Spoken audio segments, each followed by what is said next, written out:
Господин Османи, добро вечер. Благодарам што сте со нас во нашата емисија. Лани Европската комисија, Европската унија имаше забелешка во 4 области од аспект на тоа каде се потребни реформи. Јавната администрација, судството, безбедносните служби и борбата со организираниот криминал и корупција на високо ниво. Каде стоиме најслабо според вас? Кој од овие делови не ја завршивме домашната задача до крај? Всушност Европската комисија, но и Советот рекоа во овие 4 поглавја треба фокус да оставите, односно да го задржите и продлабочите реформскиот момент, имајќи предвид дека имавме делумно резултати и со планот 369. И затоа ние продолживме веднаш со планот 18 со фокус на тие 4 области. Во секој од овие области е направен напредок. Пред се во безбедносните служби, имајќи предвид дека тука веднаш се формира, односно се формираат нови институции. Секторот правда е многу комплексен и таму резултати преку ног не може да се почувствуваат, туку битно е да се даваат насоките во кој правец оди. Се разбира, резултати може да се видат во борбата против организираниот криминал и корупција, бидејќи тука институциите треба да испорачуваат веднаш. Најтешко е да се направи реформата на јавната администрација. Поради бројни причини, меѓутоа сепак би рекол дека во сите овие 4 области напредок е направен во овој период, односно реформскиот момент е продолжен и продлабочен. Меѓутоа ги кажувам според различен интензитет, според комплексноста на системот да претрпи реформи и да испорачува веднаш резултати. Еврокомесарот Хан јавно кажа дека комисијата ќе даде препорака повторно за почеток на преговори.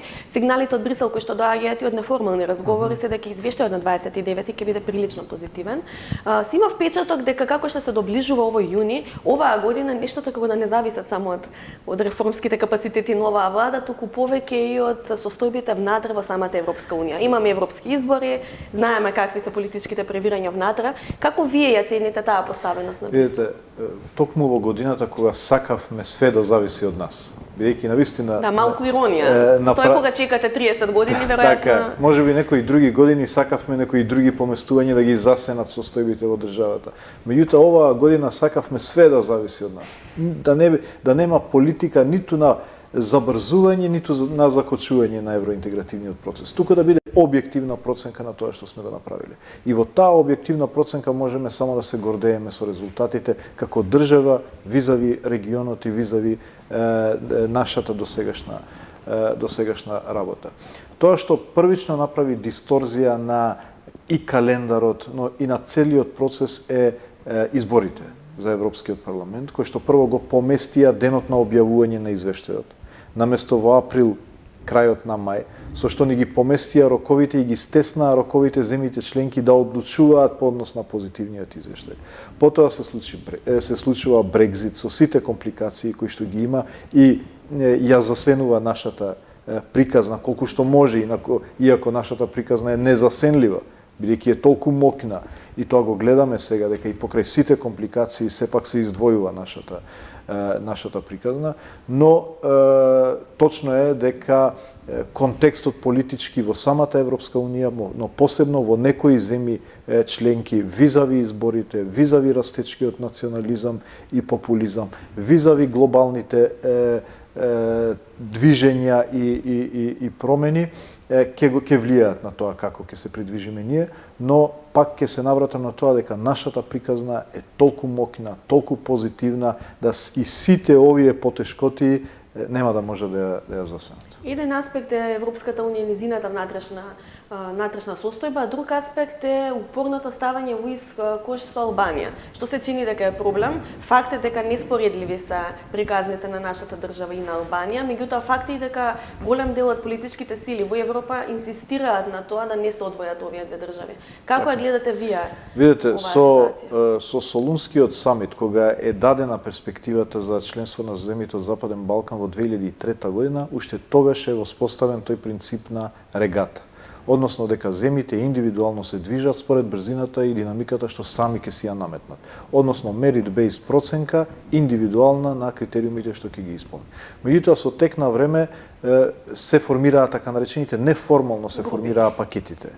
Односно бидејќи Црна Гора и Србија први добија да преговори, започнување на преговори, тие се издвоија како фронтранери, односно предводници во процесот. Потоа ние и Албанија како кандидати исто така станавме еден вид на група и Косово и Босна као почетници во овој процес преку подпишување само на спогодбата и очекување на кандидати и тие станаа на некој начин една група. Да, веројатно нашиот клучен проблем е што толку возлови пропуштавме, па сега останавме со Албанија, бевме во една друга група претходно, ние сме ја подпишале спогодбата за стабилизација пред Хрватска неколку месеци. Ние сме кандидат пред Црна Гора да постои како држава. Меѓутоа, бидејќи изгубивме цела една генерација, 10 години во овој процес и повеќе, 15 години од кога сме кандидати и нормално дека паднавме во некакви си групирања поинакви. Сега и формално и сега проценката е индивидуална и не е проценката во пакет и во група. Точно е дека има одредени земји членки кои што имаат различна перцепција према Албанија и према нас, односно различна резервираност и интензитет на отпор кон нас или пак кон Албанија. Има пак други земји членки кои сметаат дека раздвојувањето на пакетот ќе даде една нишка на етничка некакво си раздвојување на пакетите. Наместо тој аргумент го користи албанскиот премиер, колку што гледам и формални и неформални од брифинзи, дека многу е опасно за меѓуетничките односи во регионот да се издвојат државите. Нашиот став е најдобро решение е двете држави да си добијат преговори, бидејќи така ќе создадеме една синергија и помеѓу нас, меѓутоа и во регионот. Ќе има 4 земји кои што преговараат и тоа на целиот регион ќе му даде буст, односно дополнителна сила. Но сепак очекуваме дека проценката ќе биде индивидуална, бидејќи нашата приказна е премногу голема за да се потврли и да не се прифати од страна на Европската комисија. Имавме ваков случај на групирање во 2008 со НАТО, кога во јадранската група беа Албанија, Хрватска и Република Македонија тогаш. Нашата приказна се изостави. Ние не можевме да одиме напред, некако пакетот се раздвои, Албанија отиде напред, но тоа само не охрабри и ние да после неколку години да станеме членка на НАТО. После многу години за волја на вистината. Меѓутоа заради нас, не заради дека беше охрабрување. Знаете какви процеси после НАТО се. Така, но сега стануваме членка на НАТО. Така да има такви примери на раздвојување на пакети, на задржување на пакети. Јас сум оптимист дека оваа година ќе има позитивни пораки кон двете земји, но последиците од евентуално хипотетичко игнорирање на нашата земја се многу поголеми отколку за било која друга земја. Во која смисла? Затоа што од што стравувате? Затоа што нашата стратегија за да наметнеме динамика која што е различна од регионалните и европските токови. А знаете дека регионалните и глобалните текови се национализам, некој вид на популизам и ние се донесовме одлуки кои што се спротивно на тие токови, на движењето на реката. И тоа е секогаш ризично, секогаш е тешко. Но ја донесовме таа стратегија не врз основа на поддршката што ја имавме тука меѓу народот. И тоа е така наречена стратегија bottom-up, односно од долу нагоре. Прво градите поддршка, па потоа носите тешки одлуки. Нашата стратегија беше top-down, односно создадовме ветување и перспектива врз основа на одлуката на Советот дека во јуни 2019 почнуваме преговори и дека стануваме членка на НАТО и на таа перспектива го формиравме референдумското прашање. На таа формулација и перспектива ја засновавме целата стратегија на добивање поддршка од граѓаните за ваквите тешки одлуки кои што ги донесовме. И затоа сметам дека доколку таа перспектива некој се ја игнорира, нас може да ни колабира целата поддршка и за Преспа, и за меѓуетничките односи, и за динамиката на реформи. Да, отварат интересен аспект, затоа што, например, во заклучоците лани од јуни стои дека првата конференција заедничка ќе биде кон крајот на годинава. Така. Значи, крајот на годинава е дури и декември. Од тој аспект имаме време и не значи дека мора токму јуни да се фати за датум. Меѓутоа, од друг аспект имате политички влог, каде што имате едно ветување на некој начин и големи очекувања дома дека јуни ќе биде датумот. Сега како што се доближува јуни, некако се калкулира со месеци, ако не е јуни ќе биде септември или ќе биде декември. Видете, процедурата е следна. Прво треба Советот да донесе одлука за започнување на преговори и да даде мандат на комисијата да подготви преговарачка рамка. Таа рамка може да се подготви за неколку недели, за неколку месеци, меѓутоа таа рамка повторно треба да се изгласа уште еднаш со консензус, за да потоа се даде одлука кога ќе биде првата меѓувладина конференција со која што и формално почнуваат преговорите. И затоа нашата динамика беше јуни одлука со мандат на комисијата за рамка. Во текот на летото комисијата со земјите членки ја дефинира рамката, некаде октомври уште се потврдува рамката, декември се одржува првата меѓувладина конференција и веќе јануари ги отвараме првото поглавје. Таа дисторзија што ја создаде изборите за Европскиот парламент и Брекзит, сега се обидува да ги поместува работите и календарот, но ние инсистираме дека мора да останеме на тоа што е одлука на Советот, имајќи предвид дека ние исполнивме све. Сега, дилемата е повеќе јуни-јули или некои шпекулации кои што беа во октомври. Ние сметаме дека одлуката ќе биде во јунско-јулските самити, така ги нарекуваме бидејќи ќе има 3 самити во овој период кои што ќе бидат распределени во јуни и јули. Значи првиот ќе биде дури на 28 мај, што е нетипично, еден ден пред објавување на извештајот. И тука не може да има разговор за проширување, бидејќи го нема извештајот. Друг ќе биде на 20 и 21 јуни и третиот ќе биде на 23 јули. Значи тоа се истите самити во рамки на јунско-јулскиот период. И ние сме оптимисти и очекуваме дека во овие јунско-јулски самити ние ќе добиеме одлука за започнување на преговори, за да можеме некаде кон крајот на годината и да имаме првата. Спомнавте колку е опасно доколку нема позитивни сигнали, колку е опасно тоа може да биде за целиот процес, преспанскиот договор, европските интеграции и слично. Колку може да биде опасно воопшто за политичката слика кај нас. Затоа што знаете, имаме страшна поларизација на политичката сцена. Изборите за председател го покажаат, општеството е буквално поделено, особено во македонскиот дел, како на две. Дополнително мислите ли дека ќе се создава ова разединување, дека политичката енергија ќе ескалира? Видете, прво, јас ќе бидам искрен, пораката ќе биде дека до политичарите не само овде, туку и во регионот, дека не вреди да се превземаат политички ризици. И охрабрувачка порака до националистите во регионот дека всушност имаат право и треба да продолжат со таа популистичка агенда, затоа што тоа веројатно носи некаква си електорална, односно изборна придобивка. Но често го кажувам, од разликата меѓу политичар и државник е дека политичарот размислува за следните избори, државникот за следните генерации. Ние донесовме одлука да не размислуваме за следните избори, туку за следните генерации, за да ја обезбедиме државата за наредните децении. Така да таа прво ќе биде лошата порака од самата Европска унија. Но второ, целата идеја на проширувањето се заснова на кредибилитетот и на условувањето, односно кондиционалите, на исполнување на условите како предуслов за придвижување напред. Доколку тоа се извади како аргумент, тогаш Европската унија губи од кредибилитет и влијание, но и процесот на проширување губи од основниот столб на кој што се засновува. Слови аргументи предпоставувам клучни вислови аргументи пред. Сигурно се дел од аргументите, меѓутоа и тие се свесни и тие самите ги потврдуваат. Меѓутоа комплексноста на одлуката во Европската унија ги отвара овие дилеми. Меѓутоа јас не сум слушнал политичар во Европската унија кој што не кажува дека тоа што го направи Северна Македонија е едно чудо. Јас сум оптимист, Европската унија се соочила со вакви предизвици од постоењето. И не случајно, уште Жан Моне, мислам дека има кажано дека Европската унија ќе се создаде преку кризи и нема да се создаде преку еден план, како што вели Шуман, туку преку поединечни успеси кои што во основа ќе имаат солидарноста.